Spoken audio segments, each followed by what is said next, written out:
ठाण्यामध्ये भाजप प्रदेशाध्यक्ष रवींद्र चव्हाण आणि मंत्री गणेश नाईक यांनी विभागीय बैठक घेतली आहे। रवींद्र चव्हाण यांनी ठाण्यातील निवडणुकीच्या तयारीचा या बैठकीमध्ये आढावा घेतला। शिंदे नाईक शीतयुद्ध सुरू असतानाच मॅरेथॉन बैठका या मात्र सुरू असल्याचं बघायला मिळतंय। रवींद्र चव्हाण यांच्याकडून निवडणुकीच्या तयारीचा आढावा घेतला गेलेला आहे। एकनाथ शिंदे आणि गणेश नाईक हा संघर्ष सुरू असतानाच मॅरेथॉन बैठकांचं सुद्धा आयोजन केलं जात आहे। निवडणुकांच्या जानेवारीच्या आत होणार आहे।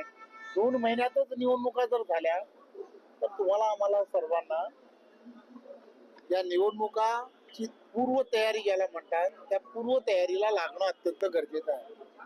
आणि म्हणून त्या संदर्भात आदरणीय देवेंद्रजींनी सुद्धा 3 दिवस संपूर्ण महाराष्ट्राचा दौरा केला आणि या दौऱ्यामध्ये कार्यकर्त्यांना या सर्व विषयाची